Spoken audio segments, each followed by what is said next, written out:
भीमयोद्धा श्याम निलंगेकर यांच्या नेतृत्वाखाली नांदेड येथील ITI फुले स्मारक वाचनकट्टा येथे लाक्षणिक धरणे आंदोलन करण्यात आले।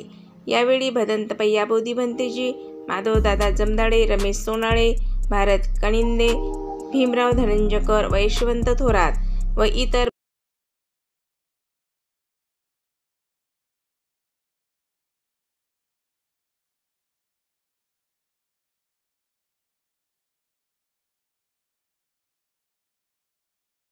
दादा ITI इथे आपण आंदोलन करत आहात, नेमकी काय मागणी आहे? मागणी पूर्ण नाही झाली तर पुढचं पाऊल काय राहील? भारत देश हा बौद्धांचा देश म्हणून जगामध्ये ओळख आहे। या बौद्ध संस्कृतीवर आघात घालण्याचं काम इथं सध्याचं प्रस्थापित मोदी सरकार करत आहे। बिहारमधल्या बुद्धगया जिल्ह्यामध्ये जे आमचं महाविहार आहे त्याचं प्रशासन हे ब्राह्मण संस्कृतीकडे आहे। ते प्रशासन हटवण्यासाठी त्या ठिकाणी आंदोलन चालू आहे। त्या आंदोलनाला नांदेडचे बौद्ध बांधव, आंबेडकर अनुयायी पाठिंबा देण्यासाठी या ठिकाणी लाक्षणिक धरणे केलेले आहेत। धन्यवाद। आंदोलन करत आहात, काय मागणी आहे?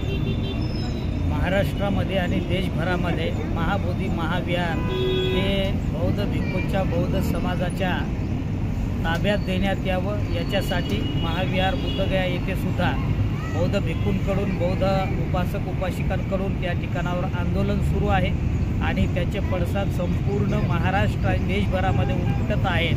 त्याचाच एक भाग म्हणून नांदेडमध्ये सध्या लाक्षणिक आंदोलन सुरू आहे आणि दिनांक 9 तारखेला 9/3/2025 रोजी सहयोग नगर येथील बुद्ध विहारामध्ये समस्त भिक्खू संघ, भारतीय बौद्ध महासभा, समता सैनिक दल, आंबेडकरी संघटना, आंबेडकरी नेते व समस्त बौद्ध समाजाच्या वतीनं एका महाबैठकीचं आयोजन करण्यात आलेलं आहे। हजारोच्या संख्येनं त्या ठिकाणावर 9/3/2025 रोजी ठीक 4 वाजल्यापासून आपण हजारोच्या संख्येने उपस्थित राहू असं एक या ठिकाणावर आव्हान करतो आणि बौद्ध गया महाविहार हे मुक्ती आंदोलन हे जागृतीचा दिवा बाबासाहेब म्हणाले होते की तेवत ठेवला पाहिजे, तर हा दिवा आम्हाला आपण तेवत ठेवला पाहिजे व महाबोधी महाविहार आपल्या ताब्यात आलं पाहिजे। आम्हाला भीक नको। एक शायर म्हणाला की हम भीक नहीं लेते, अधिकार चाहिए, हमको महाबोधी विहार चाहिए, असे महाराष्ट्राचे ख्यातनाम गायक राहुलदादा आळवीकर बोलले। तर आम्हाला आमचं हक्काचं महाविहार पाहिजे, जिथं बुद्धाला ज्ञानप्राप्ती झालेली आहे।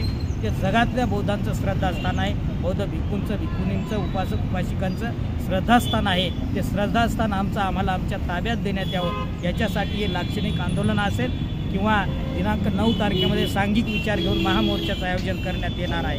तर याच्यासाठी सुद्धा आपण लाखोच्या संख्येनं महामोर्चात सहभागी व्हायचं आणि बैठकीला हजारोच्या संख्येनं उपस्थित राहायचं।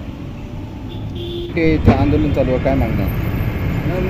बुद्धगया येथील महाबोधी बुद्ध विहार हे जे आज हिंदूंच्या ताब्यात आहे ते हिंदूच्या ताब्यातून मुक्त करण्यासाठी हे जे आंदोलन चालू आहे त्या आंदोलनाला नांदेड येथे महात्मा ज्योतिबा फुले पुतळ्याच्या परिसरामध्ये आज लाक्षणिक धरणे आंदोलन सुरुवात झालेलं आहे आणि या देशाचे पंतप्रधान मोदी बाहेर देशात जाऊन सांगतात छाती ठोकपणे की मैं बुद्ध की भूमी से आया हूँ आणि बुद्ध की भूमी से आया हूँ म्हणतात आणि त्याच बुद्धाच्या भूमीमध्ये बुद्धावर अन्याय अत्याचार करतात।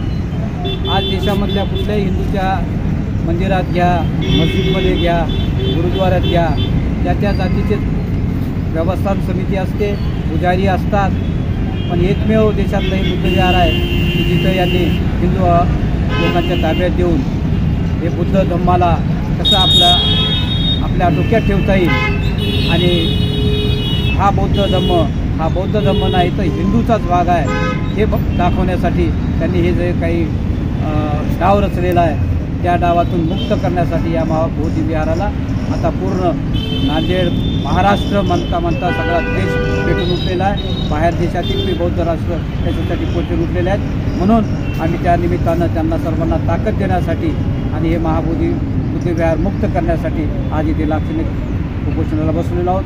त्यासोबतच नांदेडला येत्या 9 तारखेला सहयोगनगर इथे सर्व नांदेडमधील बौद्ध समाजाची आदरणीय भिक्खू संघाच्या उपस्थितीमध्ये मार्गदर्शनाखाली आंबेडकरवादी सर्व संघटनांची एक व्यापक बैठक लावलेली आहे की जेणेकरून नांदेडमध्ये एक भव्य असा मोर्चा काढून नांदेडची ताकद त्या बुद्धगयाला दाखवण्यासाठी उद्याच्या 9 तारखेच्या मिटिंगला नांदेडमधील सर्व बौद्ध उपासक उपासिका सर्व संघटनाचे कार्यकर्ते भारतीय बौद्ध महासभा सर्वांनी उपस्थित राहावं याचंही या निमित्ताने मी आवाहन करतो आणि थांबतो. जय भीम, जय बुद्ध, जय भारत. बौद्ध संघटनेतील समुदाय खूप मोठ्या संख्येने उपस्थित होते. जय भीम, नमो बुद्धाय, जय संविधान.